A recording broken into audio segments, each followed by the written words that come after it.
नमस्कार साथियों, मैं नेहा शर्मा एनवी संस्कृत क्लासेज में आपका हार्दिक स्वागत करती हूँ।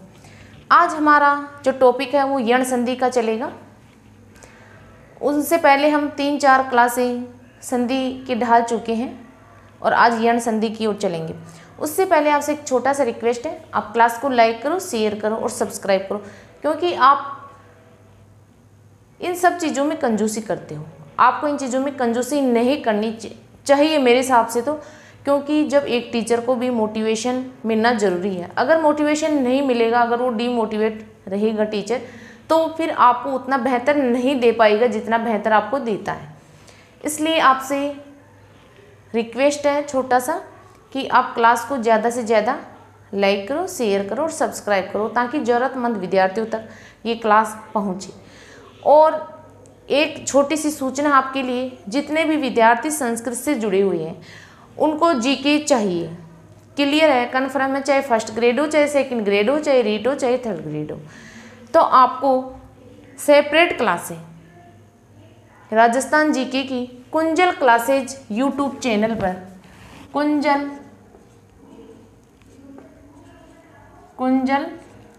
क्लासेज, इस चैनल पर आपको सेपरेट क्लासें मिल जाएगी। यानी कुंजल क्लासेज चैनल पर आपको जीके की, राजस्थान जीके की क्लासें मिल जाएगी। वहाँ से आप देख सकते हो। वहाँ आपको बहुत ही बेहतर तरीके से कंटेंट मिलेगा और बहुत मेहनत की गई है उस कंटेंटों में। यानी बिल्कुल समझाने का तरीका भी आसान है, समझाने का और समझने का भी। तो आप वहाँ से वॉच कर सकते हैं क्लासें, इंटरेस्ट विद्यार्थी। तो हम बढ़ते हैं अपनी क्लास की ओर बिना किसी देर करे हुए। यण संधि आज का टॉपिक है, यण संधि। अब इसका एक सूत्र आता है। सबसे पहले आप जो भी संधि पढ़ो उससे पहले आपको सूत्र याद होना चाहिए। अगर सूत्र याद होगा तो आपका 50% काम वही हो जाएगा, क्लियर, क्योंकि सूत्र में ही उसका पूरा भाव छिपा हुआ होता है। जैसे इसका सूत्र है इको यणची, इको यणची, ये इसका सूत्र है, इको यणची। अब इसका सूत्र, इसको तोड़ो आप। इक है यण अची, इक है यण अची।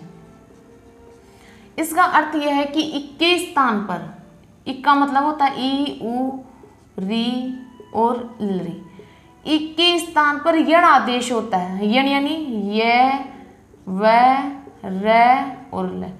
कब होता है? अगर अच्छी परे, यानी अच्छ स्वर परे हो, यानी स्वर बाद में हो, तो इक के स्थान पर यण आदेश होता है। लेकिन समान स्वर नहीं होना चाहिए। अगर समान स्वर हो जाएंगे तो कौन सी संधि आ जाएगी? अक सवर्णी दीर्घ, आपकी दीर्घ संधि वहाँ उपस्थित हो जाएगी। वो बोलेगी नहीं नहीं भैया, यह आपका काम नहीं है, यह मेरा काम है। इसलिए समान वर्ण सामने नहीं होना चाहिए, यानी असमान वर्ण सामने हो तो इक के स्थान पर यण आदेश होता है आपकी यण संधि में। जैसे आप एक उदाहरण देखो, आपका उदाहरण है प्रत्येक।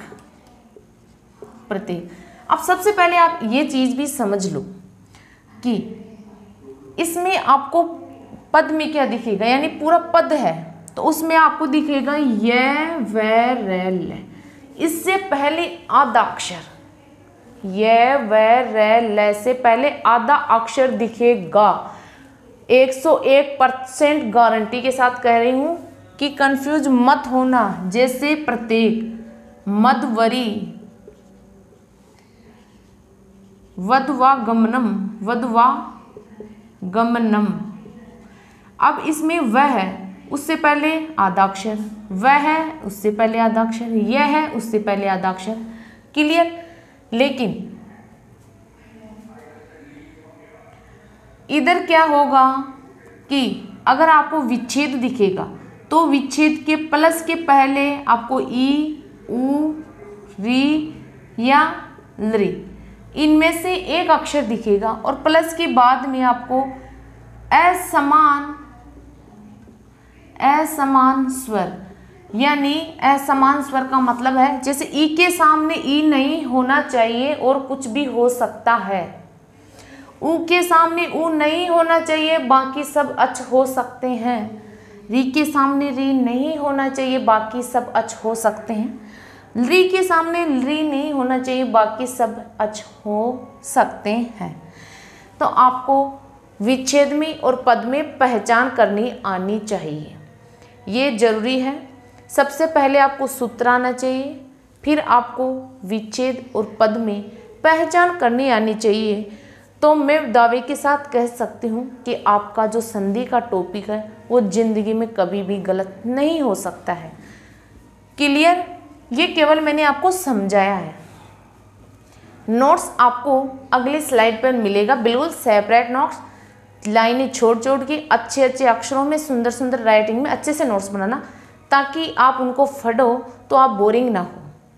आपको पढ़ो तो आपकी इच्छा हो हाँ मुझे पढ़ना है, लेकिन ऐसे गिच पिच नोट्स मत बनाना जिनको देखकर आपका मन उछट जाए। तो अगली स्लाइड पे आपको मिलेगा।